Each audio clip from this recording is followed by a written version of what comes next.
Okay, let us start. So we have learned actually how to calculate describing functions.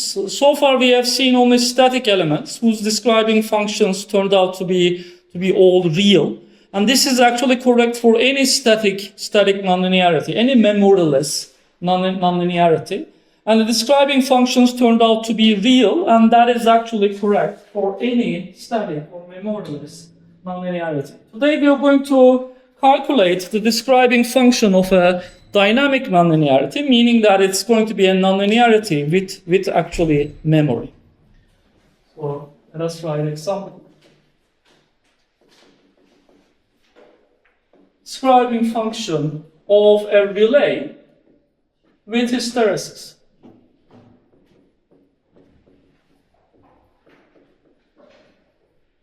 So I will describe what the nonlinear element is. So this is the input of the nonlinearity, and the output is U.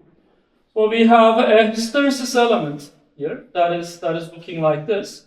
So I have some arrows here showing the directions.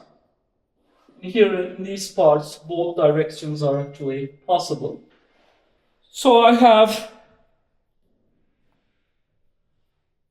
these points are when E is equal to A and minus A, and these points are B, U is equal to B and minus B. This element is called a relay with hysteresis, and our task is going to be to calculate its describing function. Remember that when we try to calculate the describing function, we are giving a specific input to the nonlinearity, and we are looking at the response of the nonlinearity for a pure sinusoid. And here my sinusoid is going to be looking like this, and the magnitude is E hat. Here this point is minus E hat. And here this point is 2 pi.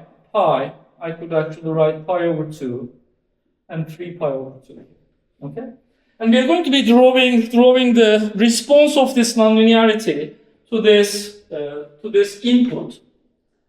So I will draw here what the output is. Here I have the omega t axis again, and I have U. So here, what does such a nonlinearity mean? When E is here, the nonlinearity takes the value B, and it is single valued in this interval, and the nonlinearity takes the value of minus B here when E is smaller than minus A. On the other hand, when E is between minus A and plus A, the nonlinearity is going to take either the value B or minus B, but in this case, the value of the nonlinearity might change depending on the derivative of E. Okay? If E is increasing, the value of the nonlinearity is minus B. If E is decreasing, the value of the nonlinearity is given as plus B. Okay? And we would like to draw the output of the nonlinearity onto this figure here. So here first I will look at some intersection points here at which omega t values these intersections would happen. This E of t here is nothing but a pure sinusoid, E hat sine omega t. That is why I'm going to look at when this signal E would intersect the value A here. Okay? I will call that intersection, that angle here, I will call it as the angle M. Okay? And that is going to be the value of omega t there. It is going to be E hat sine M is actually going to be A. Okay? And here, this actually gives me the following. Sine M is equal to A over E hat, and M is equal to arc sine of A over E hat. Okay? So we can calculate what A is, what M is in this way. And here, these other intersections are going to be at the symmetric counterparts of this sinusoid. So this point is pi minus M, and this point is pi plus M, and this point here is going to be 2 pi minus M here. Okay? So now I could actually draw a similar figure on this side. So I have pi, 2 pi. I can write M, pi minus M, pi plus m and 2 pi minus m. Okay? So now let us start drawing the output. The output is going to be between omega t, between 0 and m. We're going to see that this E is increasing, and the value of E is between 0, and a.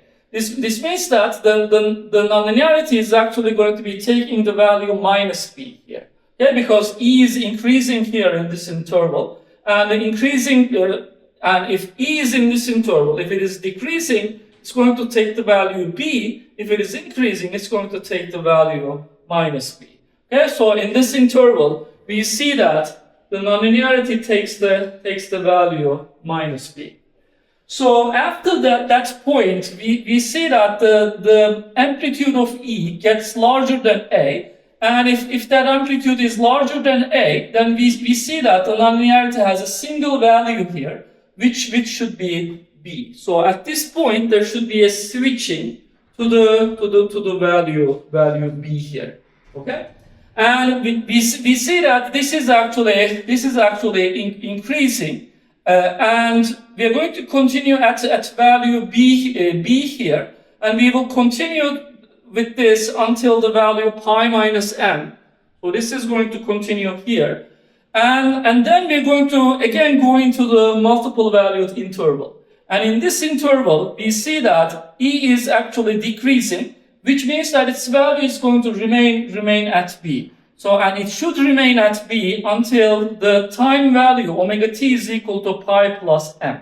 Okay? So I'm going to make this continue until the time, omega t value, which is pi plus m. So after that point, we see that we again go into the interval where the nonlinearity has a single value minus p. So we will have one more switching here at that point to minus b, and then we will continue in minus b in this interval, and then we are going to again go into the multiple valued region, while E is increasing in that interval, meaning that the value is going to remain at minus b until the value 2 pi. Okay. So this is our nonlinear element response for this input. Okay. And now what we have to do is that we need to calculate the describing function. Remember our formulas. So we have A0, which is 1 over 2 pi times from 0 to 2 pi. I have u of t d omega t. A1 is 1 over pi. From 0 to 2 pi, I have u of t cosine omega t d omega t. And finally, b1 is 1 over pi. Again, I have the same thing, but with a sine function. Okay? So we get this. And once we calculate this, we are going to get the describing function e hat omega as, I can actually write it as b1 plus a1 j divided by e hat. Okay? So now we can actually try to calculate what a0, a1, and b1 are. The first thing that I will do is that I will calculate what a0 is. I need to integrate this signal from 0 to 2 pi. Okay? And here, if I look at the length of the interval where this function is exactly equal to plus p, is that the length of that interval is pi. Okay? From m to pi plus m, this length is going to be pi, so the integral of this side is going to be pi times b. The integral of the other sides, other parts of this response over the interval 2 pi would be pi times minus b. But those are going to cancel each other, meaning that a0 is actually going to turn out to be equal to 0. Okay? So we see that in this case a0 is 0, and this is actually happening because this nonlinearity is an odd nonlinearity. For any odd nonlinearity, this is actually going to happen. So now let us try to calculate a1. In this case, since the nonlinearity is actually a dynamic nonlinearity or a nonlinearity with memory, in this case, there is no guarantee that A1 is going to be equal to 0. Because if this was a static nonlinearity, for example, if I let A go to 0, the A1 value should actually go to 0. In that case, I would have a static nonlinearity, which would mean actually that we have a real describing function, meaning that A1 would be equal to 0. But in this case, this is a dynamic nonlinearity, and not where is the dynamicness coming from? Where is the memory in this thing? Where is the memory? Derivative. The derivative. So the response depends on the derivative, and derivative does not only use the current value of E of t. Okay? If you know E of t, in general, you don't have to know what E dot is. Okay? I can have a function E of t passing from the same value with different derivatives with respect to time. Okay? That means that you need to know some other things other than E of t in order to be able to calculate the derivative. So this nonlinearity somehow should have some form of memory in it, because it depends on E dot. And E dot cannot only be known by knowing E of t itself. Okay? You need more than the current value of the input to calculate the response here. What is a static system? What is a static system? A memoryless system. If you look at a system, if it is looking like this, so it is a function that is given like this, and the output is y of t.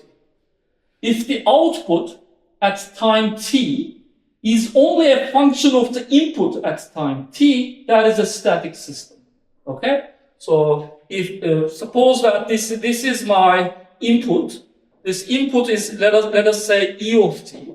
If the output at time t1, if the output at time t1, if it is a function of only the input at time t1, in that case, that is a static system. If the output is not only a function of the input at time t1, if it requires you to know the input values earlier than t1, it's going to be a system with memory. Okay, it's a dynamic system in that case. Okay. So here, this nonlinearity, since it has to know the derivative of the input as well, in addition to the current value of E of t, it is a nonlinearity with memory. That is why there is no guarantee that A1 is going to be equal to 0 for this case. So now let us try to calculate this. A1 is 1 over 2 pi, 0 to 2 pi, u of t, cosine omega t, e omega t. So here, if I would like to calculate this integral, I see that u of t can take three different values over three different intervals here. It takes the value minus b over the interval from 0 to m, and then it takes the value b from m to pi plus m, and it takes again the value minus b over the interval pi plus m and 2 pi. So if I would like to calculate this integral, I'm going to divide this integral into 3, and then I will calculate each integral, each of these 3 integrals, and then I would get my result. Here I will try to do something more clever. So when you have a Fourier series, so this A1 is actually a formula that is looking like this, from 0 to t, and I have u of t cosine omega t dt. The original formula for A1 is actually looking like this. And in a Fourier series, if you would like to calculate these Fourier coefficients, you could actually calculate them by integrating the signal over any period of the signal. Okay? So this is at the same time equal to 1 over t minus t over 2 to t over 2. I have u of t cosine omega t dt. This is also going to be giving me the same result. Okay? So while calculating the Fourier series coefficients, I could integrate over any period of a periodic signal. It really doesn't change the result. That is actually what I'm going to be trying to do here. So here, this output here is actually a periodic signal, and it's going to repeat itself. All right. So here I will look at what this repetition is going to give to me. For example, when will we have the other switching? We are going to get another switching here, and this output would be repeating itself. Okay. So here there will be another switch to a positive value, etc. Okay. What is this switching point in this case? What do you think about it? What should be this omega t at this switching? It is going to be m minus pi. So it should actually be minus pi plus m. Okay, that is what this value is. So here I could actually integrate over any single period. Okay, so here I could actually write this thing as this is 1 over 2 pi times I can take the integral from minus pi plus n to pi plus m. Okay. And that is going to give me u of t cosine omega t d omega t. Okay, that would give me exactly the same thing. But now over the integral that I'm integrating here, over the interval I'm integrating, this u of t takes only two different values, from minus pi plus m to m, and from m to pi plus m. Okay. So I could actually divide this integral into two parts, and I could reduce the number of integrals that I should take. Yes, you're right. Thank you.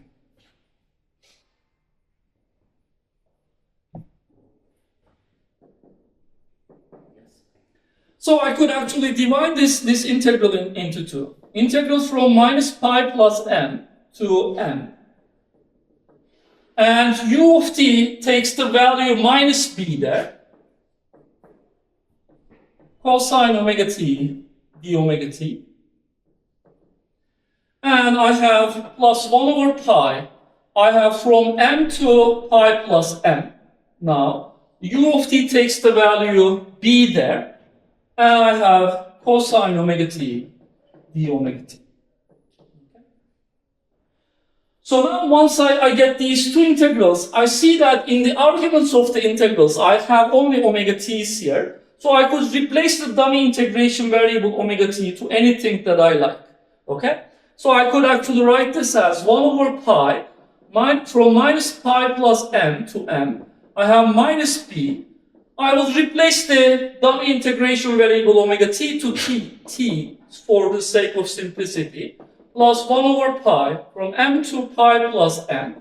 B, I have cosine t dt.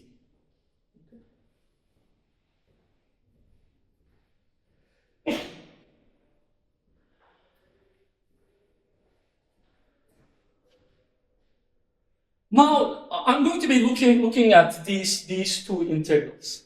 So here, I have the constant minus b, and here I have the constant b. And when I look at the t values over this integral are pi less than the t values in this integral. So what would happen to cosine when I increase the angle by pi? If I increase the angle by pi in a cosine, what would happen to the cosine? What is cosine pi plus t? Minus cosine t. So the cosine here is actually the negative of this cosine. Okay? So what can you say about the values of these two integrals? They should be the same. I could actually do this by changing the integration variable actually. Okay? So here let us try to change the integration variable into t prime, which is t plus pi.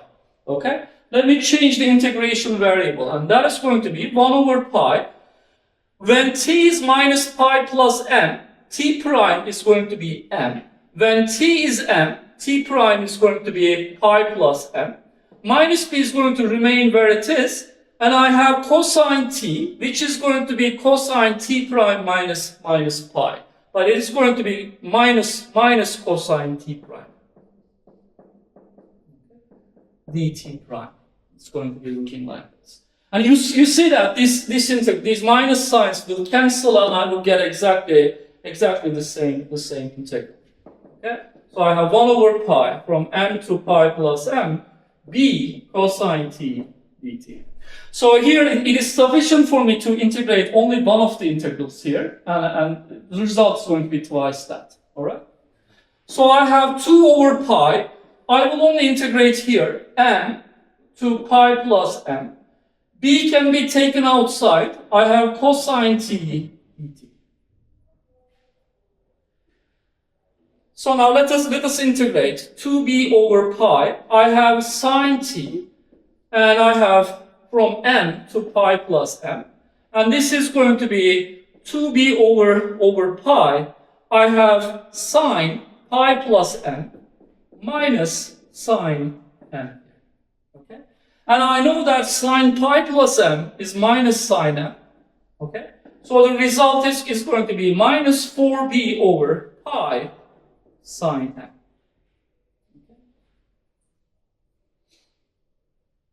And here I could actually write the value of sine m here, 4b over pi. Sine m is actually given by that formula. It is a over e hat.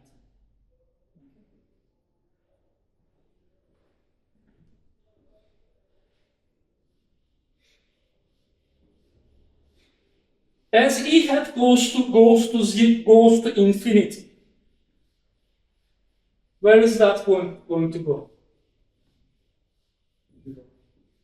Yes, it's actually going to go to 0. So this is going to be actually the imaginary part.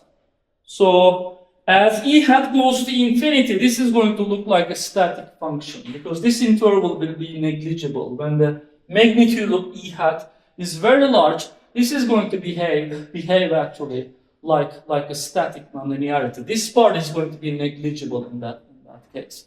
So we are going to converge to a real describing function. E hat is very, very large. So here I could actually look at what B1 is. B1 is 1 over pi from 0 to 2 pi. I have u of t sine omega t dt.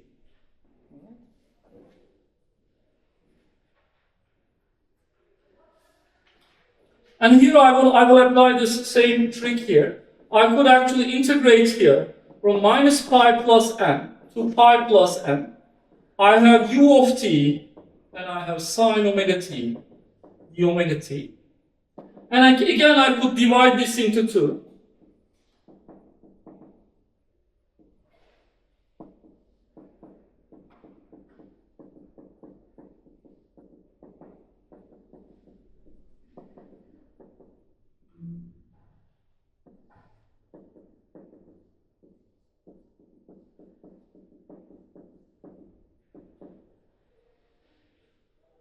Get rid of omega t here.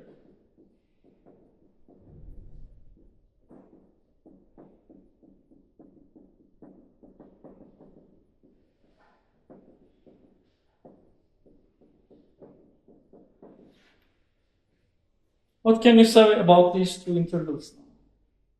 It's the same thing. It can actually, it's going to happen here as well. Okay? So here's sine t, sine pi plus t here. Okay, it's the same thing. So the values of these two integrals would be equal again. Okay? So here I could write this as 2 over pi, 2b over pi, from m to pi plus m. I have sine t dt.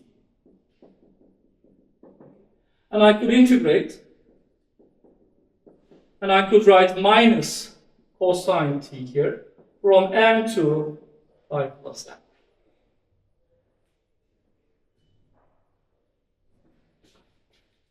And I could write minus 2b over pi cosine pi plus m minus cosine m. And this is minus cosine m as well. So that is going to be minus 4b over pi, and I have minus cosine m. The minuses will cancel, so I get 4b over pi cosine m.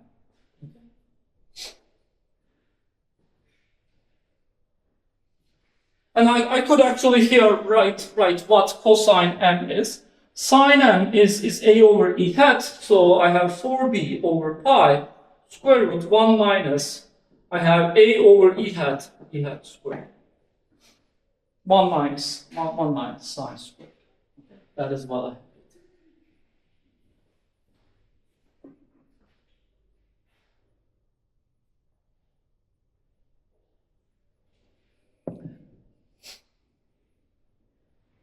So what is my describing function then? So we have n of e hat omega.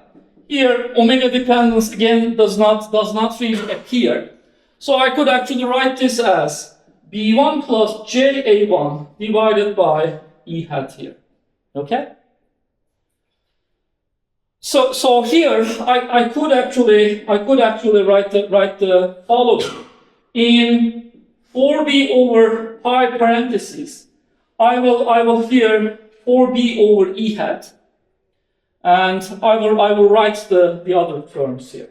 1 minus a over e hat squared minus a over e hat. And I have a j.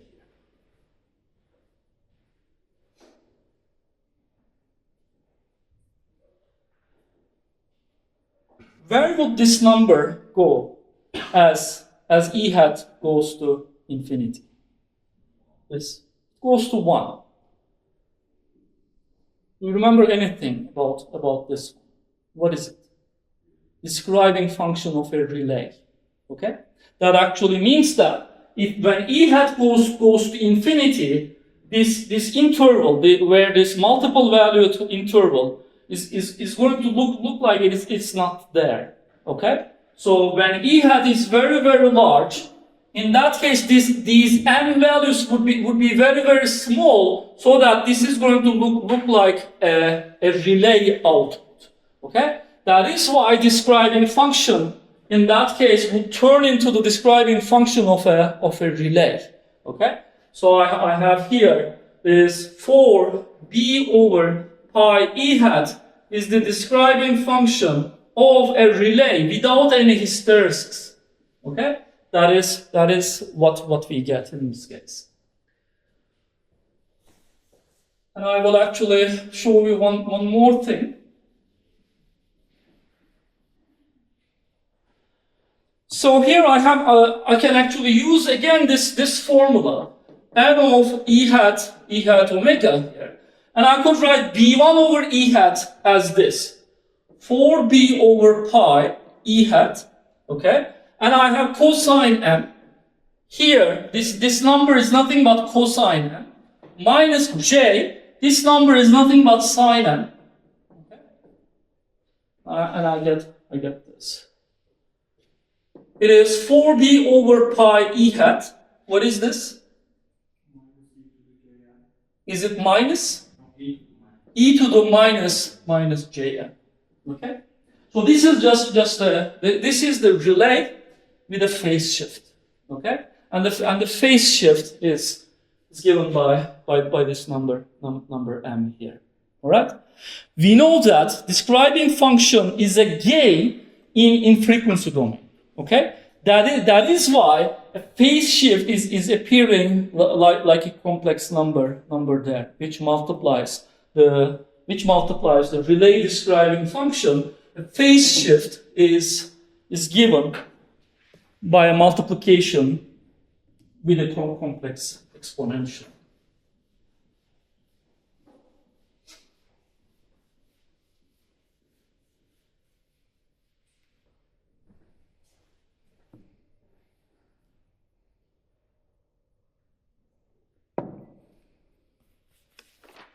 If I ask you the following, suppose that the nonlinearity is this.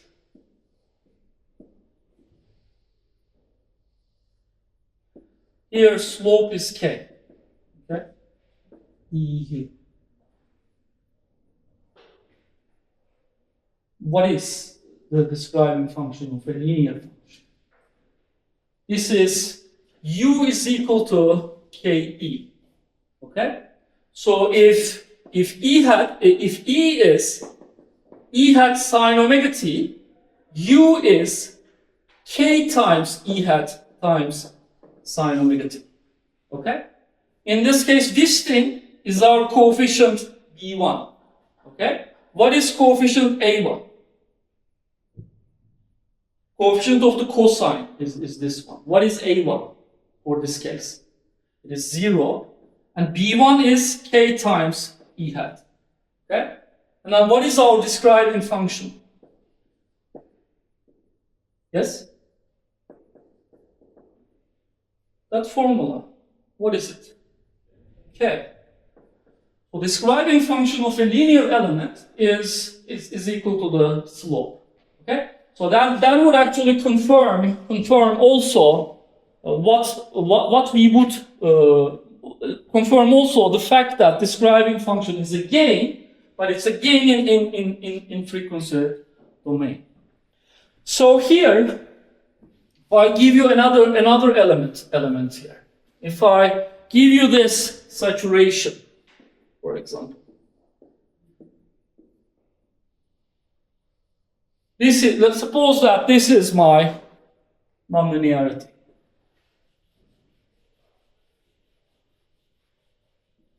And I want you to draw the describing function of this nonlinearity with respect to E hat. Okay?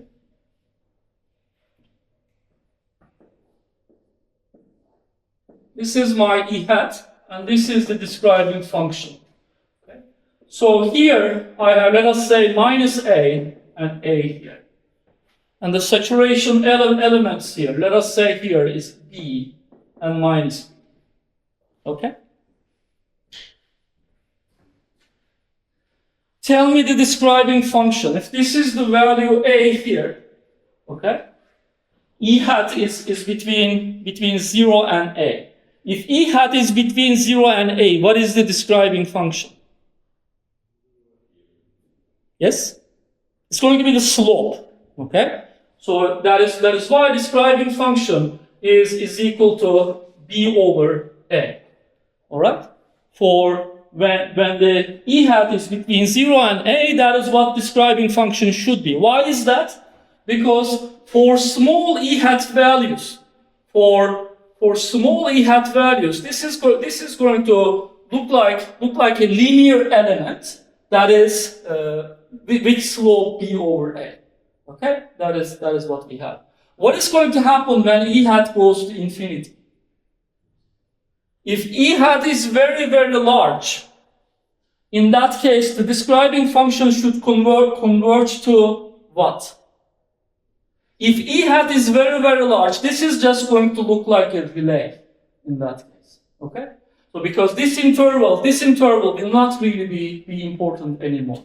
Okay? If E hat is very, very large, then I would say that this part really is not important, but the output is going to be looking like the output of a relay. Okay? So when E hat goes to infinity, where would the describing function go? Yes, it's going to go to this, and where would this go? As E hat goes to infinity, it's going to go to 0 in that case. Okay? So the describing function should actually be looking like this. Okay, so it would be decreasing to 0. So here, if I ask you the following question, tell me, give me a function, a continuous nonlinearity, where the describing function is going to be looking like this. This is E, and this is U. And I need to find the nonlinearity, and I want a describing function that is looking like this. This point is 1, okay? And I want the describing function to remain at 1 for some small k values, small E hat values. Let us say that this is the value A, And suppose that I want the describing function to converge to 2 as E hat gets larger and larger. Okay? I want a describing function that is looking like this with respect to E hat. Okay? I need to find a nonlinearity which would have this describing function. Okay? Can you find me a nonlinearity which would have a describing function that would start from 1 until some E hat value, which is equal to A, and I want the describing function to converge to the value 2, okay, as E hat goes to infinity. Can you find me such a nonlinearity? So what can I say? Between 0 and A, if I have between minus A and A, what should be the describing function? It's a line with a slope given as 1. Okay? So here this point is A as well, and this point is minus A. What should happen afterwards? What should happen afterwards? Slope should get larger, and it should get to 2. Okay? In that case, if E hat is very, very large, the nonlinearity is only going to see this slope too, in that case. Okay?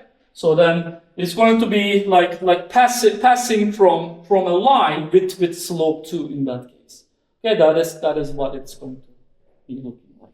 So this is my nonlinearity, which would have this describing function. By the way, this is not the only nonlinearity that would have that type of describing function. You could, for example, have some discontinuities here. Here I could add these type of lines. This would also have a similar. So I could actually erase this one, okay? And the nonlinearity could have a discontinuity at that point. But here, as long as the slope is 2, okay? So here, slope is 2, I would get the same describing function. This discontinuity would not mean anything when E hat is very, very large. Okay, that is what we will have. Any questions?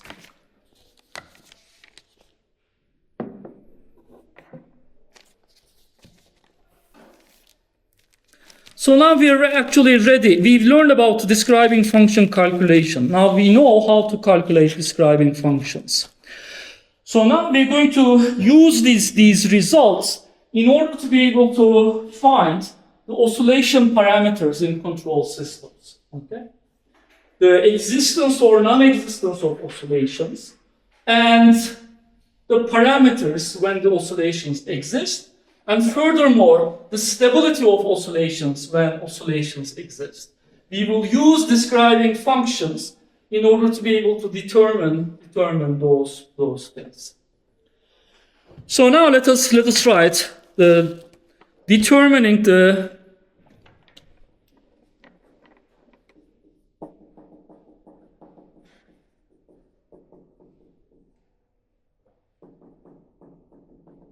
oscillation parameters.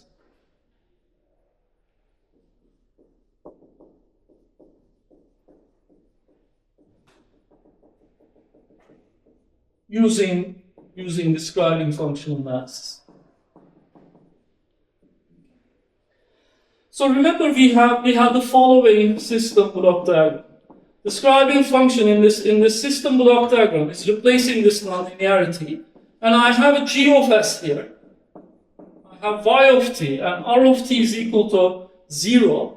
I have the signal e of t here, and the input to the system is u of t, and this is my original block diagram here. Okay. This is the actual system. Right? This is what we have in reality. But by using describing function analysis, we are replacing this nonlinearity by its approximation. It's linearized approximation in frequency domain. Okay? So that is why we are actually drawing the following system. So I have again R of t is equal to 0, E of t here. Instead of the nonlinearity f, we are putting its describing function. And describing function is a frequency domain quantity, and it replaces this nonlinearity here. Okay? And here, because we are using frequency domain quantities, let us say that we put here the frequency domain, frequency response of the linear system G. Okay? So this is the approximate linear system.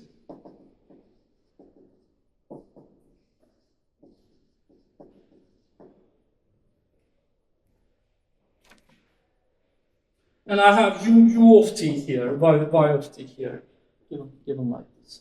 And what we want at the end is the following.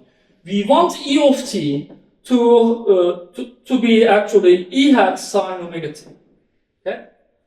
So what we want is actually, therefore, we know what the frequency response of such a signal should be.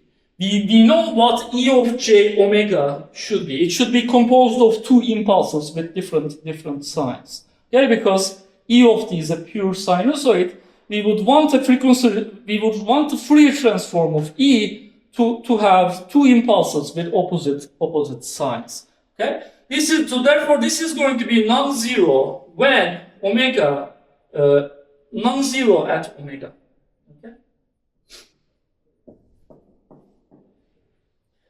That is what we know.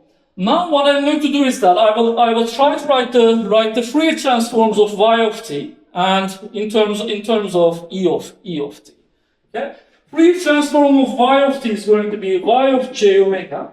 Okay? And it's going to be the multiplication of the Fourier transform of u of t by g of j omega. Okay? That is what we have in frequency domain. That is equal to g of j omega times u of j omega. And we know that u of j omega is nothing but the describing function times e of j omega. Okay, describing function is a frequency domain gain. Okay, that is why this is going to actually act like a frequency response of a linear system. Okay, that is why we have this thing is n of e hat omega times e of j omega.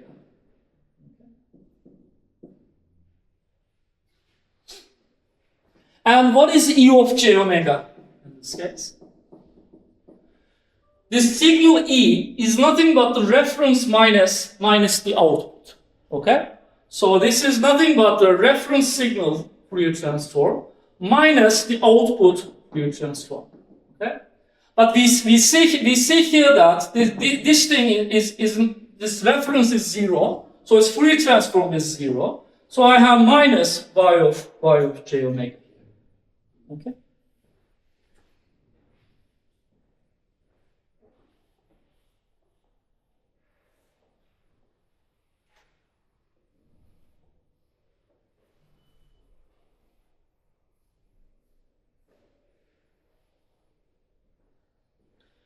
So now I can use all of these equations together. E of j omega, and I have here. I will do the following: minus y of j omega, and I could write instead of y, I could write g times u, and u is n times e again.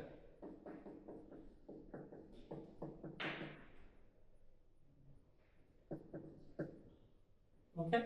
So I get the following equation: E of j omega is equal to minus g of j omega n of e hat omega, and I have E of j omega. So now I could collect all of the terms and I could take E of j omega parentheses.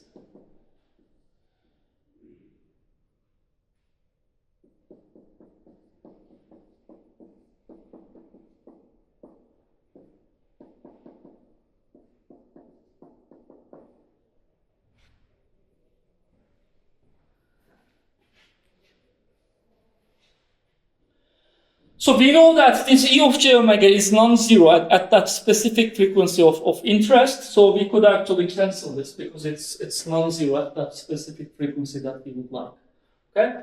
So that would give us the following. At the frequency of oscillations, we're going to get the following equation. Okay? This is called the harmonic balance equation in a control system by using describing function. So this is called harmonic balance.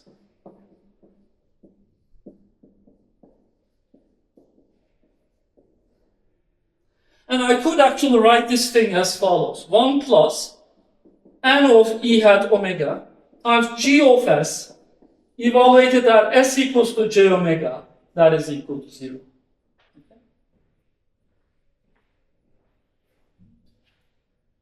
So if you have a closed loop system,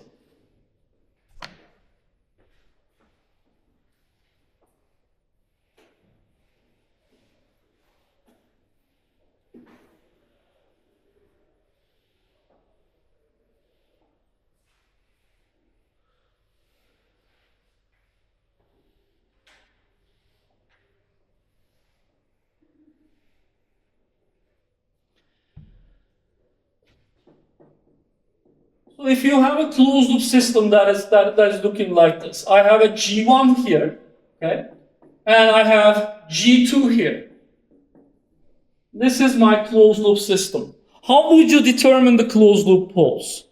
We know that the closed loop transfer function, G closed loop of S, is going to look like G1, G2 divided by 1 plus G1, G2. Okay? So the closed loop poles would be the roots of the denominator polynomial. Okay? It would be 1 plus G1 of S times G2 of S is equal to 0. Okay? And how would you make sure that there are closed loop poles on the imaginary axis? How would you ensure that there are closed loop poles on the imaginary axis? Remember, describing function theory is trying to do that.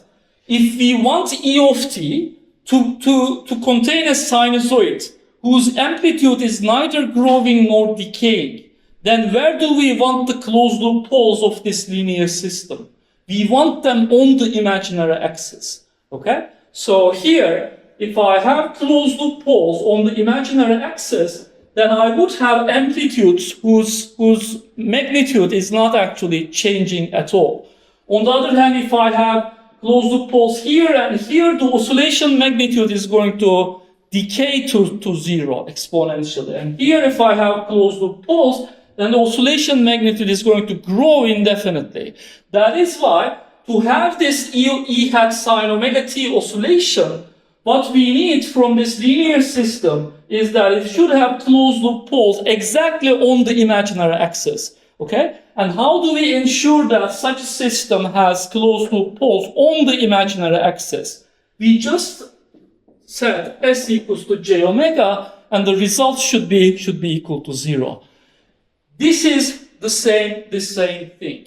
G1 is replaced by the describing function, and G2 is replaced by the system frequency response, G of J omega. Okay, and we are ensuring that at S equals to J omega, we have a closed loop pole. Okay, so this equation actually ensures that this system has closed loop poles exactly on the imaginary axis, and that is called the harmonic balance equation. Let us give a break. We can meet back at 45 past 4. 4'ü 45 geçe tekrar buluşuruz.